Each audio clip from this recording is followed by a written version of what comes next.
Inclusion to me means having been given the opportunity to learn, live, study, and make choices the same as my brother, and it came so naturally from my family where I've never had to know what inequality meant. Stepping out in a world where people have had to fight for basic human rights, I got the chance to be a doctor at an institute which promotes equality and inspires inclusion. So this International Women's Day, let's all celebrate equality and inspire inclusion. Happy Women's Day. 2024 हे वर्ष international women's day निमित्त घेऊन आलेलं आहे inspire inclusion ही theme. यासाठी सर्व संस्था कार्यरत आहेत. वेगवेगळ्या क्षेत्रांमध्ये उपक्रम चालू आहे. याचा अर्थ आहे की प्रत्येक स्त्रीला वेगवेगळ्या क्षेत्रामध्ये सहभागी करून घ्यायचे. पण यामधील सगळ्यात महत्त्वाचं म्हणजे याचा मूळ घटक आहे प्रत्येक स्त्री.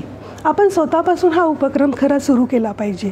आपल्यामधील सर्व पूर्वग्रह बाजूला सारून आपण प्रत्येक क्षेत्रामध्ये सहभागी झालं पाहिजे. त्यामधला अनुभव हा आपल्याला नक्कीच मानसिक, शारीरिक, शैक्षणिक आणि आर्थिक सक्षम बनवेल. आपल्याला आलेला अनुभव हा आपण इतर महिलांबरोबर सुद्धा शेअर केला पाहिजे आणि त्यांना इन्स्पायर केलं पाहिजे अशा वेगवेगळ्या क्षेत्रांमध्ये सहभाग होण्यासाठी. ज्याप्रमाणे आज आपल्या संस्थेने आम्हाला इन्स्पायर केलं ह्या सुंदर उपक्रमामध्ये सहभागी होण्यासाठी आणि संधी दिली स्वतःचं मत मांडण्यासाठी. हा खऱ्या अर्थाने इन्स्पायर इन्क्लुजन आहे इंटरनॅशनल वुमन डे सेलिब्रेट करण्याचा. त्यासाठी मी सर्व टीमचे आभार मानते. Happy women's day. नमस्कार. गेली 25 वर्ष मी आरोग्य क्षेत्रामध्ये काम करीत आहे. हे काम करीत असताना असं जाणवलं की प्रत्येक व्यक्तीला भारतीय संविधानाने स्वातंत्र्य बहाल केले आहे.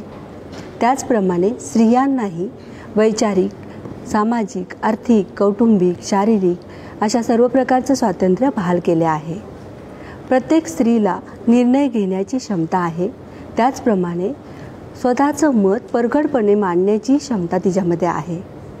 याच गोष्टीची समाजाला आपण जाणीव करून देणं गरजेचं आहे आणि प्रत्येक स्त्रीचा निर्णय घेण्याच्या क्षमतेमध्ये समावेश करून घेणं गरजेचं आहे. जागतिक महिला दिनाच्या हार्दिक शुभेच्छा. नमस्ते. महिला दिनाच्या सगळ्यांना खूप खूप शुभेच्छा.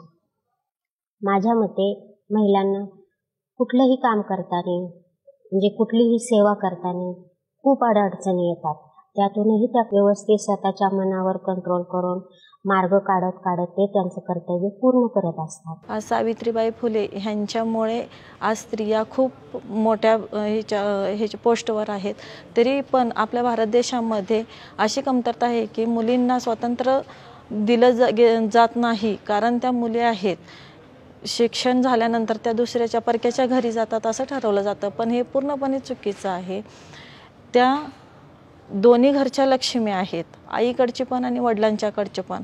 मुलं एखाद्या वेळेस थोडं मागं पुढं करतील पण मुली करत नाही. त्यांना वैयक्तिक स्वातंत्र्य दिलं गेलं पाहिजेत आणि मुलींनी पूर्णपणे स्वतः ठामपणे राहिलं पाहिजेत की आम्हाला स्वातंत्र्य द्या, आम्ही काहीही करू शकतो. झाशीची राणी झाशीची राणी लक्ष्मीबाई ह्या आहेत, तसं मुलींना हिंमत झाली पाहिजेत की आपण काहीतरी करू शकतो. सर्व महिलांना महिला दिनाच्या हार्दिक शुभेच्छा. नमस्कार. 2024साठी आंतरराष्ट्रीय महिला दिनानिमित्त आपण इन्स्पायर्ड इन्क्लुजन ही संकल्पना सध्या स्वीकारण्यात आलेली आहे. आपला देश पुरुषप्रधान संस्कृती जपणारा असल्यामुळे स्त्रियांना स्वतः अधिकारांची जाणीव होत नाही. म्हणजेच अजूनही त्यांना लहान लहान गोष्टींमध्ये स्वतःचे निर्णय घेण्याचे स्वातंत्र्य मिळत नाही. स्वतःचे विचार, स्वतःची मतं मांडता यावी यासाठी त्यांना बळ मिळावे हेच या संकल्पनेमागचं प्रयोजन आहे. आता इन्क्लुजन म्हणजे काय, तर इन्क्लुजन म्हणजे समावेश आणि सर्वात महत्त्वाचं म्हणजे महिलांचा समावेश. महिलांचा समावेश म्हणजे काय, तर प्रत्येकासाठी इन्क्लुजन हे वेगवेगळं असू शकतं. जसं की एखाद्या समूहामध्ये तुम्ही जर असाल तर नजरेला नजर मिळवून बोलणे किंवा एखादा जर हरवला असेल तर त्याला त्याचा मार्ग दाखवणे यालाच आपण इन्क्लुजन म्हणू शकतो. पण प्रत्येकाची व्याख्या ही वेगळी असू शकते. आपल्या महिलांसाठी जे इन्क्लुजनची व्याख्या आहे त्याचा अर्थ असा होतो की तुमची मतं, तुमचे विचार तुम्ही स्वतंत्रपणे मांडणे आणि तुमच्या विचारांना प्राधान्य देणे.